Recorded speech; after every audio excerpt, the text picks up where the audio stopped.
안녕하십니까. 3차 박민욱입니다. 오늘은 캠벨 12판에서 요로결석의 이밸류에이션 및 매니지먼트 파트에 대해서 간략히 요약해보았습니다. 신결석은 최근 증가한 추세에 있습니다. 이전에는 남성에서 요로결석이 흔한 것으로 알려져 있었으나 근래에는 점점 그 차이가 줄어들고 있습니다. 일반적으로 요로결석의 재발은 5년에서 10년 사이에 50% 정도 재발하는 것으로 보고되고 있습니다. 물론 요로결석 환자는 일반인에 비해 교율이 떨어집니다. 요로결석을 진단함에 있어 KUB, 소노, MR 등 다양한 검사가 가능할 수는 있으나 민감도 및 특이도가 매우 높은 CT가 골든 스탠더드가 되겠습니다. 하운스필드 유닛에 따라서 결석의 성분도 예측할 수 있다는 장점이 있습니다. 메타볼릭 이밸리에이션은 결석 환자에서 상당히 중요합니다. 관련 있는 대사성 질환으로는 레날 튜뷸러 액시도시스, 프라이머리 하이퍼파라타이로이디즘, 엔테릭 하이퍼옥살유리아, 시스틴유리아, 그리고 가우트 등이 있습니다. 요로결석이 처음 진단된 환자, 재발한 환자에서 하이퍼칼시유리아, 하이포시트라츄리아, 하이퍼옥살유리아 이런 것들에 큰 차이가 없는 것이 알려지면서 처음 진단된 요로결석 환자라도 메타볼릭 이밸리에이션을 충분히 하는 것을 레커멘드 하고 있습니다. 재발하기 쉬운 하이리스크 환자들은 다음과 같습니다. 가족력이 있는 환자, 비만 환자, 그리고 GI 환자, 서지컬 릭세션으로 인해서 말옵소션이 있는 환자, 프라이머리 하이퍼타이로이즘, RTA, 살코이도시스, 가우트, 타입 2 DM, UTI 등을 하이리스크 스톤 환자로 보고 있습니다.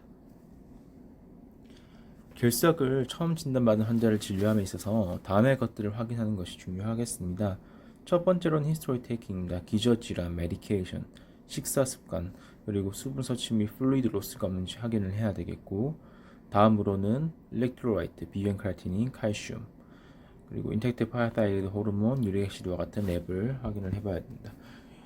그리고 UA 유린 컬처를 확인하고, 엑스레이 상에서는 보이는 결석도 있으나 레디오루센트 스톤도 있으며 그 대표적인 예로는 유릭액시드 스톤이 있습니다. 가능하다면 스톤 아널리시스를 하는 것도 도움이 되겠습니다. 하이리스크의 재발성 환자에서는 24시간 소변에서 폐하, 칼슘, 옥설레이트, 유릭액시드, 사이트라이트, 소듐, 포타슘, 크레아티닌 등을 확인하는 것이 도움이 되며 가이드라인에서도 권유하고 있으나 실제 임상에서는 잘 이루어지지 않고 있습니다. 요로결석 환자의 일반적 예방을 위해서는 첫 번째 수분 섭취를 충분히 하도록 권유합니다. 소변량이 적은 것은 신결석 형성에 가장 중요한 위험인 줄 알려져 있으며 하루 2.5리터 이상의 유량 압수를 유지하는 것이 도움이 됩니다. 당이 많은 소다, 판치는 오히려 리스크를 올리며 커피, 맥주, 와인, 차 등은 리스크를 낮춘다고 알려져 있습니다. 두 번째로 육류성 단백질은 소변 내 칼슘, 유렉시드, 옥살라이트, 사이트라트와 같은 성분 변화를 일으키고 이것이 결석 재발을 높일 수 있다고 알려져 있어서 가능한 섭취량을 줄이는 것을 권유합니다. 결석의 성분은 다양하며 각 성분에 대해서 간략히 요약하였습니다. 첫 번째, 전체 여러 결석 중 가장 큰 비중을 차지하는 칼슘 결석입니다.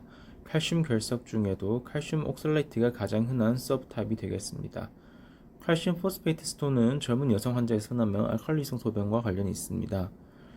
브러쉬아트 스톤은 칼슘 포스페이트 스톤의 일종으로 빠른 결석의 진행 속도 및 재발과 연관이 있습니다. 칼슘 섭취 제한은 실제로 결석 재발의 위험도를 높이는 것으로 알려져 있어 제한하지 않도록 합니다. 하이퍼칼시유리아는 정확한 그 기준은 없으나 하루당 소변으로 200mg 이상의 칼슘이 배출될 때를 얘기하며 그 원인으로는 프라이머리 하이퍼타이로이디즘, sarcoidosis 등이 있습니다. 원인을 모르더라도 칼슘 및 비타민 D 보충은 소변 내 칼슘 농도를 증가시킬 수는 있으나 그것이 칼슘 형성의 위험 인자인지 여부는 알려져 있는 것이 없습니다. RCT를 통해서 소듐 섭취 제한을 하는 것이 재발 방지에 도움이 된다고 알려져 있으며 칼슘 결석 환자에서는 일반적으로 하루 2300mg 이하의 소듐 섭취를 권장합니다. 하이퍼칼시리아의 메디케이션 테라피는 사야자이드를 사용하고 있습니다. 하지만 이제 사야자이드 같은 경우에는 하이포칼레미아를 유발할 수 있어 필요 시에는 포타슘 보충을 해야겠습니다. 사야자이드는 오스테오페니아 예방에도 도움이 될 수 있습니다. 다음은 하이퍼 옥살유리아입니다. 로우 옥살라이트 다이어트를 통해 소변 내의 옥살라이트 농도를 낮출 수 있겠으며 GI 말업소션이 하이퍼 옥살유리아와 관련 있는 것으로 알려져 있습니다. 엔테릭 하이퍼 옥살유리아 환자에서 칼슘 보충은 소변 내의 옥살라이트 농도를 낮출 수 있는 것으로 알려져 있어 칼슘 보충이 도움이 될 수 있습니다.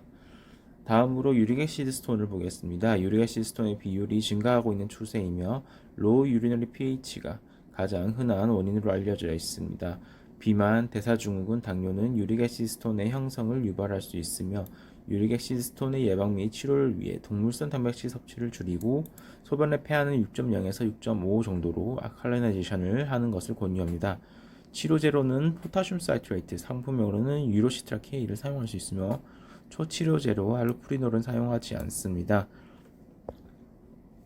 시스틴유리아는 inherited disease로 SLC3A1 진, SLC7A9 진 뮤테이션으로 발생하는 것으로 알려져 있습니다. First line 트리트먼트는 충분한 수분 섭취, 소듐, 프로테인 섭취 제한, 소변의 알칼리나이제이션입니다. 하지만 생활습관 및 알칼리나이제이션에도 재발할 경우에는 다이올 드러그를 치료제로 사용할 수 있으며 국내에서는